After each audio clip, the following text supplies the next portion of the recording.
Hello students, professor Raspreet Kaur here. Welcome to my channel Theory Guru. तो इस part में हम करने जा रहे हैं factories act 1948 further part 3, right. तो फर्स्ट और सेकंड पार्ट आपको बिल्कुल क्लियर हो गया. तो इस पार्ट में हम दो टॉपिक्स कवर करने जा रहे हैं, इंस्पेक्टिंग अथॉरिटीज़ का और हेल्थ का टॉपिक. तो ध्यान से सुनिएगा, बहुत इंटरेस्टिंग टॉपिक है, ठीक है. तो सबसे पहले बात करते हैं इंस्पेक्टिंग स्टाफ की. इंस्पेक्टिंग स्टाफ क्या होता है? जो इंस्पेक्शन करने जाता है ना. इंस्पेक्शन क्या होता है? जैसे अचानक से कोई आ गया ये देखने कि क्या आप स्टिपुलेटेड रूल्स एंड रेगुलेशंस के अकॉर्डिंगली काम कर रहे हो, ठीक है. तो इंस्पेक्शन करने जो जाते हैं उन्हें इंस्पेक्टिंग स्टाफ बोला जाता है. इंस्पेक्टिंग स्टाफ को हायर कौन करता है? State government. ये बात आपने याद रखनी है. जितने भी पॉइंट्स हैं इसके अंदर वो सारे के सारे स्टेट गवर्नमेंट परफॉर्म कर रही है, सेंट्रल गवर्नमेंट कुछ नहीं कर रही, ठीक है. सारे के सारे पॉइंट्स स्टेट गवर्नमेंट परफॉर्म कर रही है. तो जो स्टेट गवर्नमेंट है वो किसी भी इंस्पेक्टर को, किसी भी चीफ इंस्पेक्टर को, एडिशनल चीफ इंस्पेक्टर को, डिप्टी चीफ इंस्पेक्टर को, जॉइंट चीफ इंस्पेक्टर को या सर्टिफाइंग सर्जन को एज इंस्पेक्टिंग स्टाफ अपॉइंट कर सकती है. लर्न करवाऊं? ठीक है. तो इंस्पेक्टर तो आपको लर्न हो गया इजीली, ठीक है. दूसरा क्या है? Chief inspector. ये भी लर्न कर लो. अब बाकी के 3 पॉइंट्स इसके साथ रिलेट करते हैं. वो सॉन्ग सुना है ना आपने, डीजे वाले बाबू मेरा गाना चला दो, डीजे वाले बाबू मेरा गाना चला दो, ठीक है. अब इसमें आपने बोलना क्या है? ए डीजे वाले बाबू, ए डीजे वाले बाबू मेरा गाना चला दो, ठीक है. तो A stands for additional deputy additional chief inspector, DJ, ठीक है. D stands for deputy chief inspector and J stands for joint chief inspector. तो ADJ, ठीक है. ये तीनों किसके साथ रिलेट करते हैं? चीफ इंस्पेक्टर के साथ. और लास्ट कौन सा बचा? Certifying surgeon. हो गया याद? अब हम सबसे पहले बात करेंगे चीफ इंस्पेक्टर की. जो चीफ इंस्पेक्टर है वो कौन अपॉइंट करती है? सभी को कौन अपॉइंट करती है? State government. ये पॉइंट तो आपको याद हो गया. दूसरा ये पॉइंट भी ऑलमोस्ट सब में कॉमन है कि जो स्टेट गवर्नमेंट है वो अपॉइंट कैसे करती है? By notification in the official gadget. वो अपने ऑफिशियल गैजेट के अंदर नोटिफिकेशन देती है, ठीक है. देन इज इसके अंदर जो चीफ इंस्पेक्टर है उसके पास इंस्पेक्टर की पावर्स के साथ साथ एडिशनल पावर्स आ जाती हैं जो कि चीफ इंस्पेक्टर की होती हैं. मतलब जो चीफ इंस्पेक्टर है उसके पास 2 स्टेटस हैं, 2 तरह की पावर्स हैं. एक इंस्पेक्टर वाली पावर्स हैं, एक खुद की चीफ इंस्पेक्टर वाली पावर्स उसके पास हैं. अब इसमें क्या कहते हैं कि वो बंदा चीफ इंस्पेक्टर अपॉइंट नहीं किया जा सकता जिसका या तो डायरेक्ट या इनडायरेक्ट इंटरेस्ट है फैक्ट्री के अंदर. मान लो मशीनरी के अंदर उसका कोई इंटरेस्ट है या पेटेंट उसने करवा रखी है या खुद वो ऑनर है. मतलब अगर डायरेक्ट या इनडायरेक्ट इंटरेस्ट है उसका फैक्ट्री के अंदर तो वो चीफ इंस्पेक्टर नहीं अपॉइंट किया जा सकता. और इसी में एक और चीज़ आती है कि अगर मान लो जब उसको चीफ इंस्पेक्टर अपॉइंट किया गया था तब उसका इंटरेस्ट नहीं था, लेकिन लेटर ऑन उसका इंटरेस्ट बन गया, डायरेक्ट या इनडायरेक्ट इंटरेस्ट फैक्ट्री के अंदर बन गया, तो क्या होगा? उसको उस सीट से डिस्चार्ज कर दिया जाएगा. वो फिर फर्दर चीफ इंस्पेक्टर नहीं रहेगा. क्लियर होगा पॉइंट? ठीक है. और कहते कि जितने भी ये लोग होते हैं वो पब्लिक सर्वेंट माने गए हैं एज पर इंडियन पैनल कोड. तो क्लियर हुआ चीफ इंस्पेक्टर के बारे में. देन अब हम बात करते हैं एडिशनल या जॉइंट या deputy chief inspector.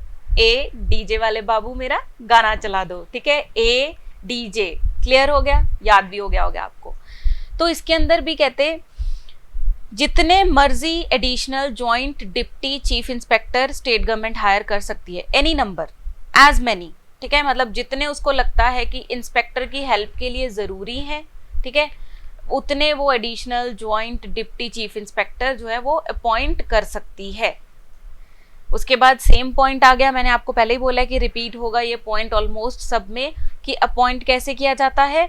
Bye notification in the official gadget. साथ साथ में याद करते जाओ.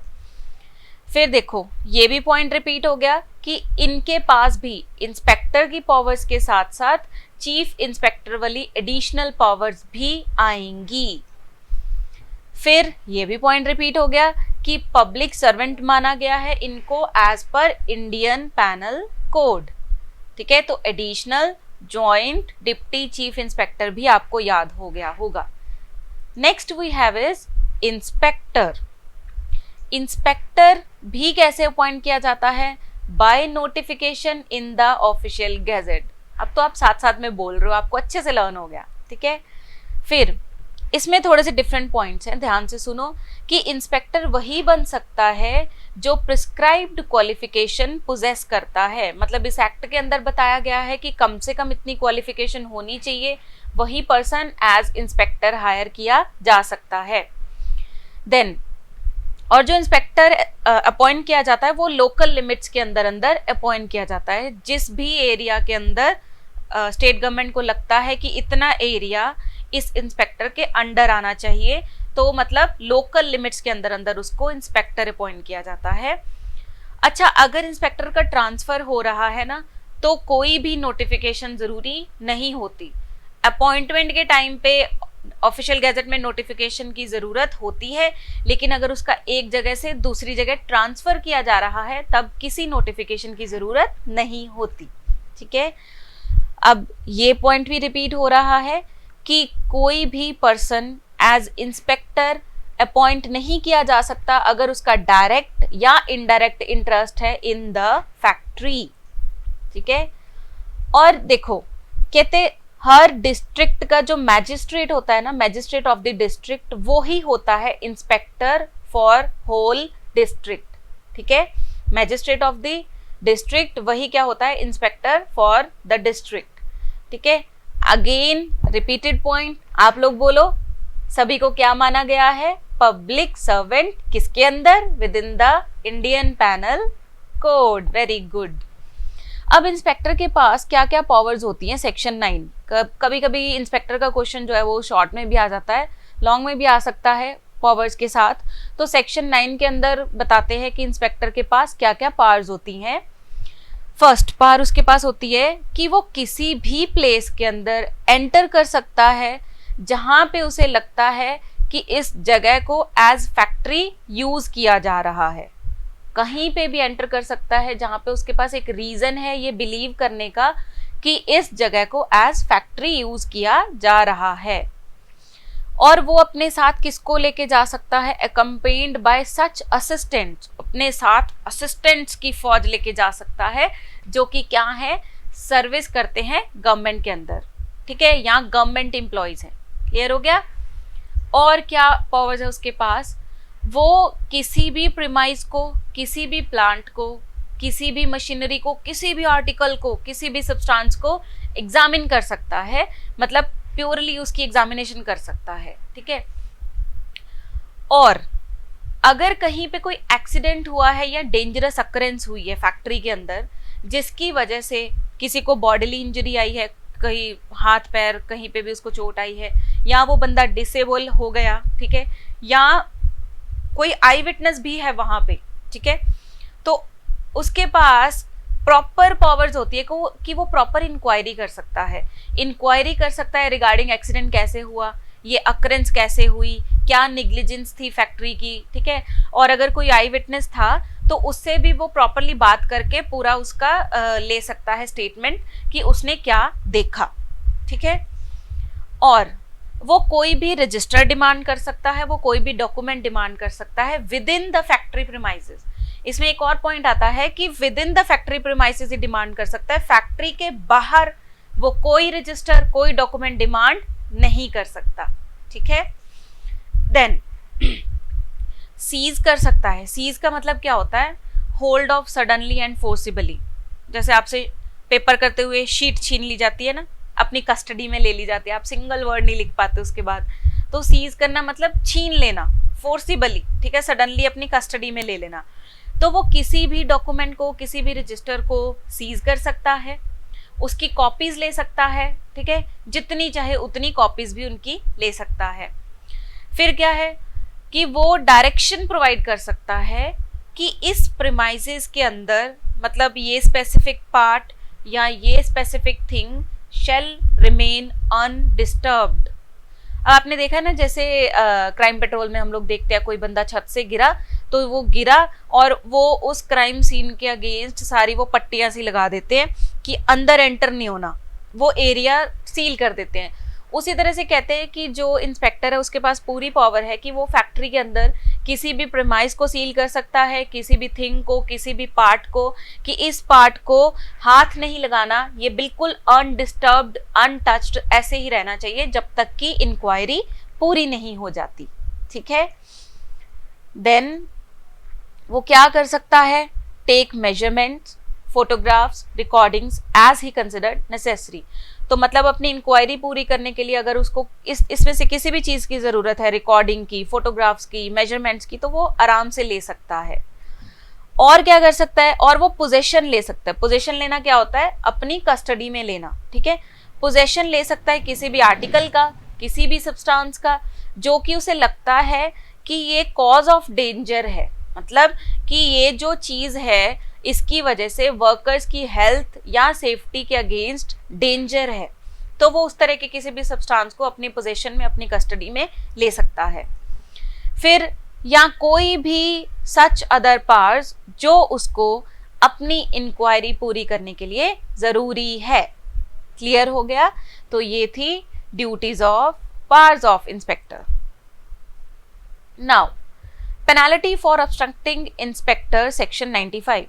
ऊपर जितनी भी उसके पास पावर्स हैं, अगर कोई भी पर्सन इन पावर्स के अगेंस्ट जा रहा है, मतलब वो कहता है कि डॉक्यूमेंट लेके आओ, बंदा कहता है हमने नहीं देना, ठीक है, या फिर वो कहता है ये आर्टिकल जो या ये जगह है ये अनडिस्टर्ब्ड रहनी चाहिए और जो ऑक्यूपायर है वो नहीं मान रहा है इस बात को, मतलब कोई भी जो हिंड्रेंस क्रिएट कर रहा है उसे अपनी इंक्वायरी पूरी करने के अंदर, ठीक है, इंस्पेक्टर की इंक्वायरी के अंदर अगर कोई भी रुकावट डाल रहा है तो उसके अगेंस्ट क्या पेनाल्टी लगती है। पहली चीज, उसे जेल हो सकती है to the extend of 6 months, याद हो गया।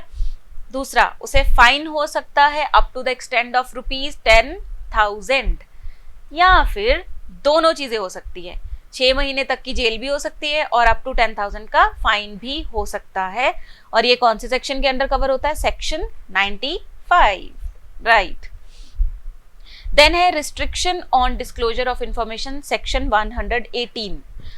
किसके ऊपर रिस्ट्रिक्शन लगाई गई है? इंस्पेक्टर के ऊपर रिस्ट्रिक्शन लगाई गई है कि ड्यूरिंग द इंक्वायरी इंस्पेक्टर को जो भी इंफॉर्मेशन मिलती है, इंस्पेक्टर की ये स्टैट्यूटरी ड्यूटी बनती है, बहुत इंपॉर्टेंट ड्यूटी बनती है बाय द लॉ, कि वो इंफॉर्मेशन वो किसी भी और के साथ डिस्क्लोज नहीं कर सकता, ना ही जब वो सर्विस के अंदर है तब, और ना ही जब वो आउट ऑफ सर्विस हो जाएगा तब, ठीक है, मतलब सर्विस के अंदर है तब भी नहीं कर सकता किसी से डिस्क्लोज, और जब वो सर्विस छोड़ देगा तब भी किसी के साथ वो ये इंफॉर्मेशन को डिस्क्लोज नहीं कर सकता। मतलब किसी भी फैक्ट्री के रिगार्डिंग जो भी इंफॉर्मेशन उसके पास है, he is not suppose to disclose to anybody else. Clear? So अब हमारे पास आ जाता है certifying surgeon, section 10।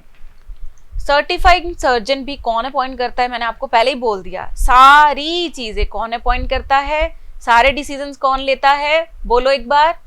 Very good, state government, ठीक है।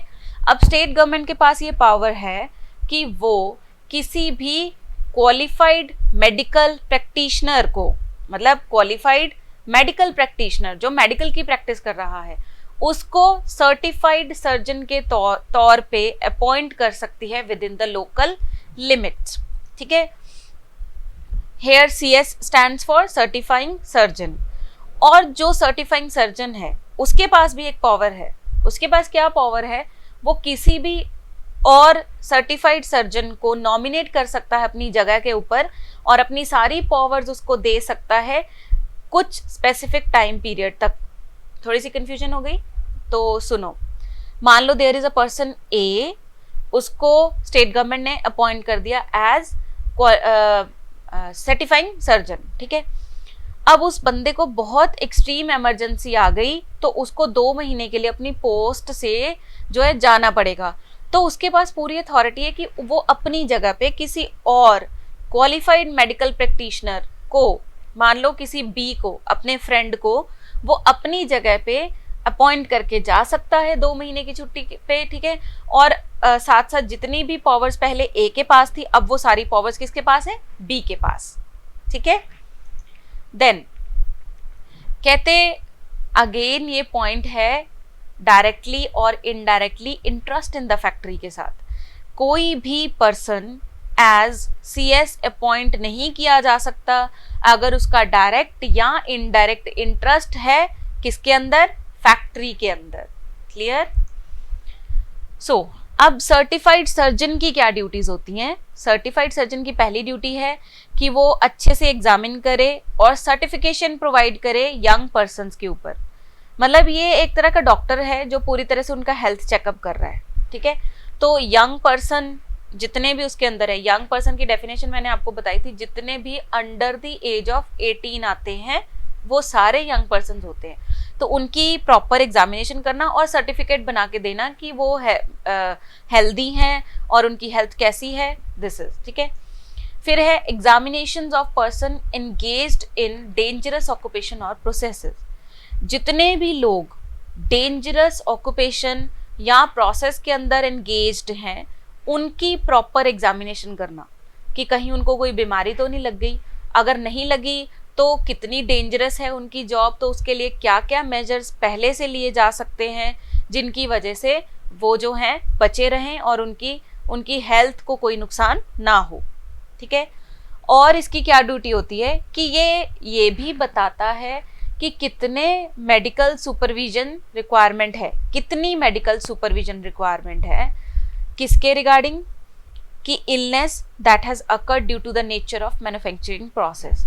मतलब अगर किसी भी मैन्युफैक्चरिंग प्रोसेस के थ्रू कोई भी बीमारी हो सकती है तो वो ये बताएगा कि कितनी मेडिकल सुपरविजन रिक्वायर्ड है। मतलब मान लो कि कोई बीमारी हो सकती है और वो बीमारी जो है हर 3 महीने बाद उसका चेकअप होना ज़रूरी है कि उसको बीमारी हुई कि नहीं हुई।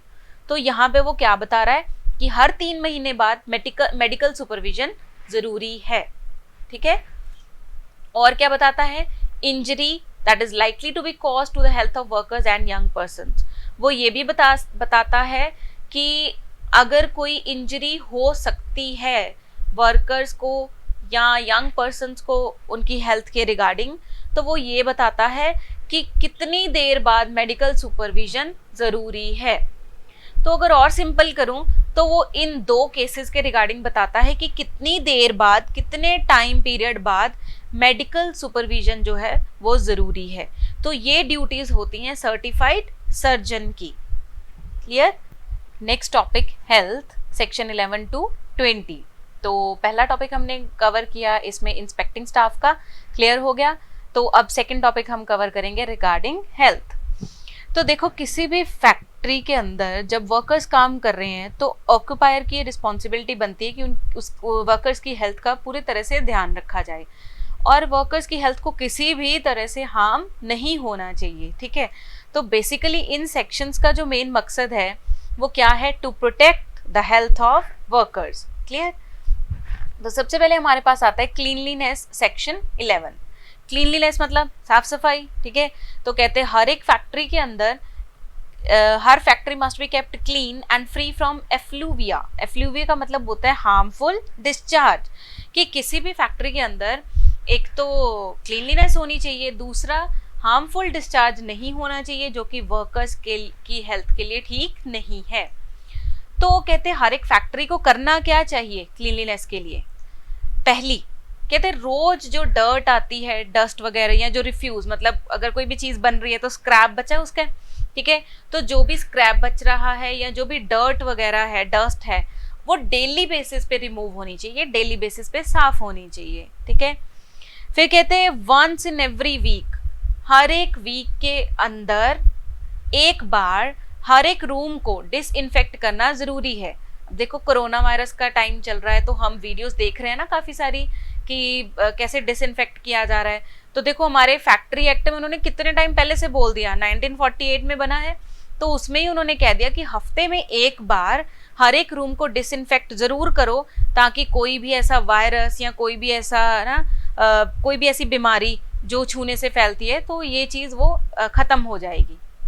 तो कितनी अच्छी बात है इसमें। फिर कहते हैं कि जहाँ पे फैक्ट्री का काम कैसा है कि बार बार फ्लोर जो है वेट हो रहा है, गीला हो रहा है, ठीक है, तो वहां पे प्रॉपर ड्रेनेज सिस्टम होना चाहिए ताकि फैक्ट्री का फ्लोर बार बार गीला ना हो और क्लीनलीनेस रहे वहां पे, ठीक है। फिर कहते हैं जितनी भी वॉल्स, पार्टीशंस या अपर सरफेस मतलब सीलिंग्स वगैरह हैं, उनको हर 5 साल में एक बार रीपेंट करवाना जरूरी है। और क्या कहते हैं, जहां पे फैक्ट्री ने वॉशेबल वाटर पेंट यूज किया हुआ है, ठीक है, जहां पे वो बर्जर रंगोली पेंट आता है ना, जहां पे कहते हैं कि गीला कपड़ा मारो तो वो सारा साफ हो जाता है, तो वहां जैसे कि वॉशेबल वाटर पेंट्स यूज किया है, तो वहां पे फैक्ट्री ने क्या करना है, पहली बात तो हर 6 महीने में सारी वॉल्स को, सारी चीजों को एक तो वॉश करना है, और दूसरा हर 3 साल में दोबारा पेंट करवाना है, ठीक है।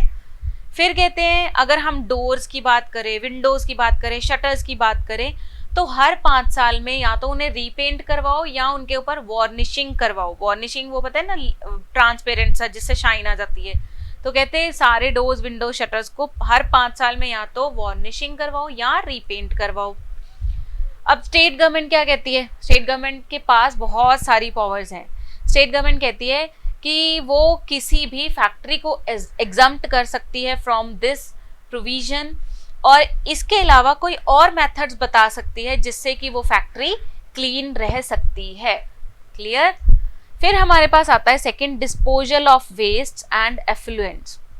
एफ्लुएंट्स क्या होता है, लिक्विड वेस्ट, तो चाहे हार्ड वेस्ट हो चाहे लिक्विड वेस्ट हो, सेक्शन 12 के अकॉर्डिंगली कहते इफेक्टिव अरेंजमेंट्स होने चाहिए, किसके, उसको डिस्पोज ऑफ करने के। इफेक्टिव अरेंजमेंट्स होने चाहिए वेस्ट को डिस्पोज ऑफ करने के, ताकि इनोशियस ना हो। इनोशियस का मतलब होता है हार्मफुल, कि वर्कर्स को हार्मफुलनेस ना हो। थर्ड हमारे पास आ जाता है वेंटिलेशन एंड टेम्परेचर, सेक्शन 13।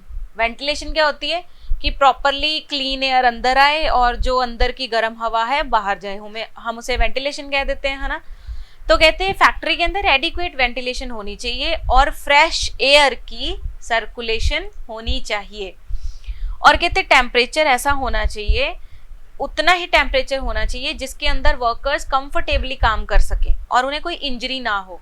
बहुत ज़्यादा टेम्परेचर होगा तब भी वो उनके लिए सही नहीं है, और कम टेम्परेचर होगा, ठीक है, तब भी उनके लिए सही नहीं है। लेकिन इसमें एक चीज़ ध्यान में रखने वाली है, क्या, ध्यान से सुनो।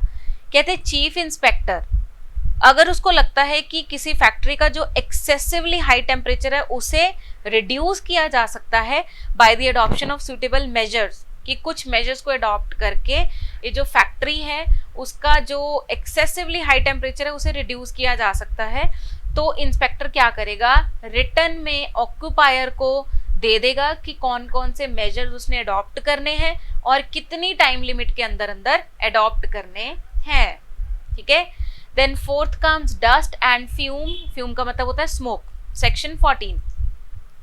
तो कहते हैं जहां पे अगर फैक्ट्री में कोई ऐसी डस्ट या फ्यूम है जो कि बहुत हार्मफुल है वर्कर्स के लिए, इंजीरियस है, ऑफेंसिव है, मतलब एक्सेप्टेबल नहीं है, तो वहां पे क्या करे ऑक्यूपायर, ऑक्यूपायर इफेक्टिव मेजर्स ले ताकि जो वर्कर्स हैं उसे इनहेल ना करें, क्योंकि अगर इनहेल करेंगे तो उन्हें प्रॉब्लम होगी, उनको कोई भी बीमारी लग सकती है, तो इनहेल ना करें। इस तरह के इफेक्टिव मेजर्स कौन ले, ऑक्यूपायर ले। तो ऑक्यूपायर क्या कर सकता है, एग्जॉस्ट अप्लायंसेस लगवाए, और जितना नियर हो सके मतलब जिस रूम में या जिस जगह पे वो डस्ट या फ्यूम है उसके near by he exhaust appliances लगवाए जाएं, ताकि वो जो डस्ट और फ्यूम है वो फटाफट से बाहर निकलती रहे और वर्कर्स उसे इनहेल ना करें। और कहते हैं जहाँ पे ऑक्यूपायर फेल हो गया इस चीज को करने से, तो वो क्या है, कॉन्टिन्यूअस ऑफेंस है। किस चीज को करने से, डस्ट प्रूफ हस्क चैम्बर लगवाने से। ये एक उन्होंने अप्लायंस बताया है कि जिससे इस तरह का डस्ट या फ्यूम बाहर निकल जाते हैं, तो कहते कि डस्ट प्रूफ हस्क चैम्बर लगवाए। तो अगर नहीं लगवा रहा तो क्या है, वो कॉन्टिन्यूअस ऑफेंस है, ठीक है। लेकिन ये ऑफेंस के अगेंस्ट प्रोसिक्यूशन भी है, बचाव भी है हमारे पास। अब ध्यान से सुनो, मान लो मेरी फैक्ट्री है, उसके अंदर ये डस्ट प्रूफ हस्क चैम्बर नहीं लगा हुआ और अचानक से कोई इंस्पेक्टिंग अथॉरिटी आ जाती है, तो इंस्पेक्टर ने देखा और मुझे वार्न कर दिया कि आप डस्ट प्रूफ हस्क चैम्बर लगवाओ, जो कि वर्कर्स की हेल्थ के लिए ज़रूरी है। तो मेरे पास 3 महीने का टाइम आ गया कि मतलब उसकी सेकेंड विजिट से पहले पहले, और 3 मंथ्स है ना, जो ज़्यादा होगा, मतलब अगर वो 3 मंथ्स के बाद विजिट कर रहा है तो उसकी सेकेंड विजिट तक, या अगर वो 3 मंथ्स के अंदर अंदर कर रहा है तो 3 मंथ्स का टाइम मिलेगा मुझे कि 3 मंथ्स के अंदर अंदर मैं डस्ट प्रूफ हस्क चैम्बर लगवा लूँ।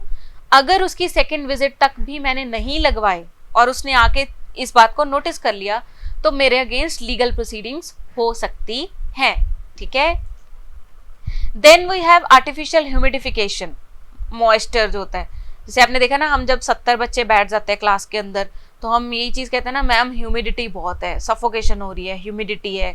तो कहते हैं इस तरह से भी बचाव रखना है वर्कर्स का।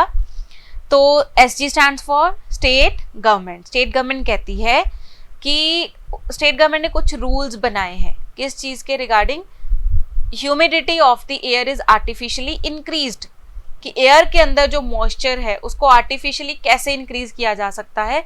स्टेट गवर्नमेंट उसके रिगार्डिंग हमें कुछ रूल्स बताती है। तो रूल्स में वो क्या बताती है, पहला वो कहती है कि कौन से स्टैंडर्ड्स आपने फॉलो करने हैं अगेंस्ट ह्यूमिडिफिकेशन। सेकंड, कौन से ऐसे मेथड्स हो सकते हैं, ये बताती है स्टेट गवर्नमेंट कि कौन सा ऐसा मेथड हो सकता है जिसके थ्रू आप आर्टिफिशियल ह्यूमिडिटी इंक्रीज कर सकते हो। अच्छा, अब फैक्ट्री ने आर्टिफिशियल ह्यूमिडिटी इंक्रीज तो कर ली, लेकिन उसे इम्प्लीमेंट करने से पहले पहले टेस्ट भी कंडक्ट करना है कि किसी वर्कर को कोई नुकसान ना हो। तो स्टेट गवर्नमेंट ये रूल्स भी बताती है कि कैसे टेस्ट कंडक्ट करने हैं। ठीक है। और स्टेट गवर्नमेंट मेथड्स बताती है regarding adequate ventilation and cooling of the air. ठीक है। तो कहते आगे क्या कहते हैं कि जो वाटर यूज किया जा रहा है आर्टिफिशियल ह्यूमिडिटी को क्रिएट करने के लिए, वो वाटर क्या होना चाहिए, इफेक्टिवली प्यूरिफाइड वाटर होना चाहिए। और इंस्पेक्टर हमें बताता है रिटर्न में कि उस वाटर को कैसे प्यूरिफाई करना है। ठीक है, कि उस वाटर को कैसे प्यूरिफाई करना है जो कि आर्टिफिशियल ह्यूमिडिफिकेशन के लिए यूज किया जा रहा है। तो नेक्स्ट हमारे पास आता है ओवर क्राउडिंग। ओवर क्राउडिंग मतलब हम कह देते हैं ना, जगह कम है लोग ज्यादा हैं, उसे हम ओवर क्राउडिंग कह देते हैं। सेक्शन 16 कहता है कि रूम के अंदर ओवर क्राउडिंग, इतनी ओवर क्राउडिंग नहीं होनी चाहिए जो कि वर्कर्स को नुकसान पहुंचाए। ठीक है। फिर कहते हैं कि इस एक्ट की कमेंसमेंट से पहले जो फैक्ट्रीज ऑलरेडी बनी हुई थी उनके अंदर का बताया है, और जो इस एक्ट की कमेंसमेंट के बाद फैक्ट्रीज बनी हैं उनके रिगार्डिंग कुछ बताया गया है। क्या बताया गया है, कहते हैं कि जो फैक्ट्रीज इस एक्ट की कमेंसमेंट से पहले बनी हुई थी उन फैक्ट्रीज के अंदर पर वर्कर के अकॉर्डिंगली 9.9 क्यूबिक मीटर की जगह उसे प्रोवाइड करनी है। मतलब एक रूम में पर वर्कर के पास 9.9 क्यूबिक मीटर की स्पेस होनी चाहिए। और जो फैक्ट्रीज एक्ट की कमेंसमेंट के बाद बनी हैं उनके पास कितनी जगह होनी चाहिए, एक रूम के अंदर पर वर्कर के लिए 14.2 क्यूबिक मीटर की स्पेस अवेलेबल होनी चाहिए। इससे ओवर क्राउडिंग नहीं होगी। और जो चीफ इंस्पेक्टर है वो क्या करता है, वो नोटिस भी पेस्ट कर सकता है विद इन द रूम। और नोटिस में क्या लिखा होगा कि मैक्सिमम कितने वर्कर इस रूम में काम कर सकते हैं। ठीक है, मतलब इस स्पेस के अकॉर्डिंगली जो इंस्पेक्टर है वो मेजरमेंट करके रूम के अंदर नोटिस लगा देगा कि लाइक इस रूम में 8 पर्सन काम कर सकते हैं या 10 पर्सन काम कर सकते हैं। ठीक है। और कहते हैं जो चीफ इंस्पेक्टर है वो किसी भी फैक्ट्री को एग्जम्प्ट कर सकता है फ्रॉम दिस प्रोविजन। ठीक है, बाय ऑर्डर इन राइटिंग। जहां पे उसको लगता है कि ओवर क्राउडिंग की वजह से वर्कर्स का कोई नुकसान नहीं होगा, वर्कर्स को कोई हार्म नहीं होगा, तो वहां पे वो इस सेक्शन 16 को एग्जम्प्ट भी कर सकता है। Clear. So next we have is lighting. Lighting मतलब ठीक है प्रॉपर होनी चाहिए। सेक्शन 17 कहता है जहां पे भी वर्कर काम कर रहे हैं वहां पे सफिशिएंट लाइट होनी चाहिए, सुइटेबल लाइट होनी चाहिए, चाहे नेचुरल लाइट दो, चाहे आर्टिफिशियल लाइट दो, चाहे दोनों दो। But the thing is it must prevent the glare. Glare पता है क्या होता है? ऐसे देखना, लाइक जहाँ पे लाइट प्रॉपर नहीं ना होती वहां पे हमारा ऐसे ही थोड़ा रिएक्शन होता है ना, ग्लेयर करते हैं हम चीजों को, स्टेयर करते हैं लाइक दिस कि ये क्या लिखा है। तो कहते हैं ग्लेयर नहीं होना चाहिए, इतनी सफिशिएंट लाइट होनी चाहिए। प्लस कहते हैं कोई शेडो नहीं फॉर्म होनी चाहिए, जहाँ पे कम लाइट होते हैं वहां पर शेडोज फॉर्म होनी शुरू हो जाती है ना। तो कहते हैं इतनी सफिशिएंट लाइट होनी चाहिए जहाँ पे ना तो शेडो फॉर्म हो ना ही ग्लेयर ऐसे करके देखना पड़े वर्कर्स को, और उनकी आईज के ऊपर कोई स्ट्रेन नहीं पड़ना चाहिए, और कोई भी due to shortage of light कोई भी एक्सीडेंट अकर ना हो। मतलब कोई एक्सीडेंट अगर हो गया तो ये ना हो कि वो किस वजह से हुआ, क्योंकि प्रॉपर लाइटिंग नहीं थी। तो अगर ऐसा होगा तो ऑक्यूपायर को पनिशमेंट मिल सकती है। Clear? Next we have drinking water, पीने वाला पानी। कैसा होना चाहिए? अच्छा ही होना चाहिए, ऑब्वियसली पीने वाला पानी अच्छा होना चाहिए। ठीक है, तो इसमें क्या कहते हैं, जहां पे वर्कर काम कर रहा है तो मतलब सुटेबल पॉइंट्स, मतलब कन्वीनियंटली वो जहां तक जा सके, जहां जिस रूम में बैठ के वो काम कर रहा है उसके नियर बाय ही पॉइंट्स होने चाहिए, सूटेबल जगह पे होने चाहिए। सूटेबल जगह मीन्स जहां तक वो कन्वीनियंटली पहुंच सके। और कहते हैं जहां पे भी ये पॉइंट्स लगे हुए हैं वहां पे क्लियरली लिखना चाहिए ड्रिंकिंग वाटर, या इन एनी लैंग्वेज जिसके थ्रू वो समझ सके। पीने योग्य पानी हिंदी में लिख सकते हो, पीने वाला ठंडा पानी पंजाबी में लिख सकते हो, या फिर इंग्लिश में लिख सकते हो ड्रिंकिंग वाटर। और वो कहते हैं कि किसी भी वर्किंग प्लेस, किसी भी यूरिनल, लैट्रिन, स्पिटून्स, ओपन ड्रेन की 6 मीटर की दूरी पे ये पॉइंट्स जो हैं बनने चाहिए। मतलब इन 5 चीज़ों के एरिया में 6 मीटर को छोड़ के, समझ रहे हो बात, कि 6 मीटर दूर होना चाहिए ड्रिंकिंग वाटर का पॉइंट। मतलब इन 5 चीज़ों के 6 मीटर के अंदर अंदर ड्रिंकिंग पॉइंट नहीं होना चाहिए। और जहाँ पे कहते हैं मोर देन 250 पीपल है, वहाँ पे क्या करना है, वहाँ पे जो ऑक्यूपायर है वो प्रोवाइड करे कूल ड्रिंकिंग वाटर, जहाँ पे 250 से ऊपर वर्कर काम कर रहे हैं। फिर हमारे पास आ जाता है लेट्रिन एंड यूरिनल सेक्शन 19। हंसने वाली क्या बात है? हंसना नहीं है, जहाँ पे आप कल को जाके काम करोगे वहाँ पे ये चीज़ें होनी चाहिए ना, ये तो नेसेसरी होती हैं, घरों में भी होती हैं, तो हंसना नहीं है, ध्यान से सुनो। तो कहते हैं जहाँ पे लैट्रिन्स और यूरिनल्स की बात करें तो सफिशिएंट नंबर्स होने चाहिए, ऐसा ना हो लंबी लंबी लाइनें लगी हों। ठीक है, सेपरेट होना चाहिए फॉर मेल एंड फीमेल। ठीक है, प्रॉपरली लाइटेड होना चाहिए और वेंटिलेटेड होना चाहिए, ऐसा ना हो कोई एक जाके आया दूसरा जा ना पाए, प्रॉपर वेंटिलेशन होनी चाहिए। असेसिबल होना चाहिए, मतलब नियर बाय होना चाहिए जहाँ तक इजीली असेस किया जा सके। एडिक्वेट नंबर ऑफ स्वीपर्स होने चाहिए जो इनको हर टाइम क्लीन रखें। ठीक है, फिर कहते हैं जहाँ पे 250 से ज़्यादा वर्कर्स काम कर रहे हैं तो उस केस में किन बातों का ध्यान रखना है कि जितने भी लैट्रिन या यूरिनल एकोमोडेशन है वो इस एक्ट के अकॉर्डिंगली ही बनाए गए हों, कि इस एक्ट में जो जो स्पेसिफिकेशन दी गई है उसके अकॉर्डिंगली ही बनाए गए हों। स्पेसिफिकेशन क्या है? जैसे कि फ्लोर और इंटरनल वॉल की हाइट 90 सेंटीमीटर तक होनी चाहिए। ठीक है, जहाँ पे भी 250 से ज़्यादा वर्कर काम कर रहे हैं वहाँ पे जो लैट्रिन और यूरिनल्स हैं उनके फ्लोर और इंटरनल वॉल की हाइट 90 सेंटीमीटर होनी चाहिए। और वहाँ पे कौन सी टाइल्स यूज़ करनी है? Glazed tiles. ग्लेज्ड टाइल्स होता है जिनके ऊपर एनामल की कोटिंग होती है। बेसिकली ये एक सब्सटेंस है टाइल्स का कि ग्लेज्ड टाइल्स ही यूज़ करनी है। अब इसमें भी कहते हैं जो स्टेट गवर्नमेंट है वो यूरिनल और लैट्रिन्स के नंबर स्पेसिफाई कर सकती है as per the proportion of the number of male and female workers employed. मतलब मेरी फैक्ट्री में जितने नंबर ऑफ पर्सन्स एम्प्लॉयड है, मतलब मान लो अगर मेरी फैक्ट्री में 1000 बंदा काम कर रहा है, ठीक है, तो स्टेट गवर्नमेंट बताएगी कि 1000 के अकॉर्डिंगली उस फैक्ट्री के अंदर कितने लैट्रिन और कितने यूरिनल्स होने चाहिए।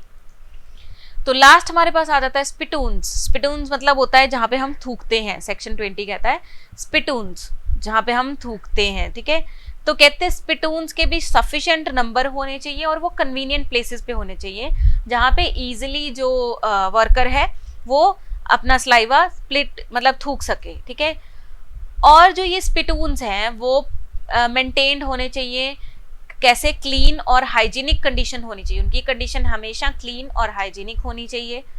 फिर कहते हैं जो ऑक्यूपायर है वो थोड़ी थोड़ी जगह पे नोटिस लगा दे, प्रीमाइसेस के अंदर नोटिस लगा दे। नोटिस में क्या लिखा होना चाहिए कि स्पिटून्स को यूज करो, अगर कोई इस चीज को वायलेट करता है तो उसके अगेंस्ट पेनल्टी चार्ज की जाएगी, और पेनल्टी क्या चार्ज की जाएगी, ₹5। ठीक है, अब ये मत पूछना मुझसे कि हर एक थूक पे 5 रुपए लगेंगे के पूरे दिन के 5 रुपए लगेंगे, ऐसे क्वेश्चंस नहीं पूछने, बस फाइन लगेगा ₹5 का। ठीक है, अच्छा अब ये 10 के 10 पॉइंट्स लर्न करने जा रहे हैं हम विद एग्जाम्पल, और या पेश है आपके सामने एक अच्छी सी एग्जाम्पल जिसके थ्रू आप बहुत इजीली पॉइंट्स को लर्न कर सकते हो। तो देखो, एक है हमारे पास हमारे वर्मा जी, और दूसरे उनके फ्रेंड है हमारे पास शर्मा जी। ये दोनों जो बुजुर्ग हैं बैठ के बातें कर रहे हैं। वर्मा जी देखो कितनी मस्ती में आए हैं, जैसे अभी अभी गाने सुन के आए हो। वो कहते हैं, वर्मा जी कहते हैं, ओए शर्मे तेरे पास डीवीडी है क्या?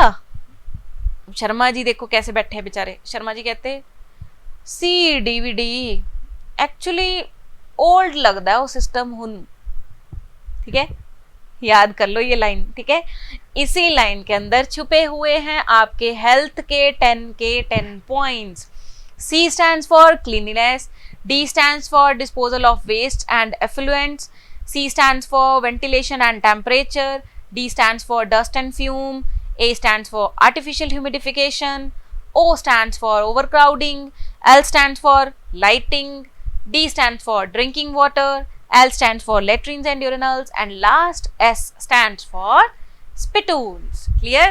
और जो इनके वो हैं सेक्शंस, वो तो सीरियल ऑर्डर में ही है 11 to 20। तो यहाँ पे हमारा हेल्थ का टॉपिक खत्म होता है students. Thank you so much for watching my video. अगर आपको मेरी वीडियोस अच्छी लग रही हैं तो उनको सब्सक्राइब कीजिए, लाइक कीजिए, कमेंट कीजिए, दूसरे बच्चों के साथ शेयर कीजिए, और मेरे साथ इसी तरह से जुड़े रहिए मेरे चैनल पे, दैट इज थ्योरी गुरु। अभी तो आपको सिर्फ बिजनेस लॉज की वीडियोस मिल रही हैं, लेकिन धीरे धीरे इस चैनल पे आपको कॉमर्स के सारे नोट्स मिलने शुरू हो जाएंगे, और हर एक सब्जेक्ट अवेलेबल होगा on my channel, that is theory guru. So keep in touch with my channel. Thank you so much.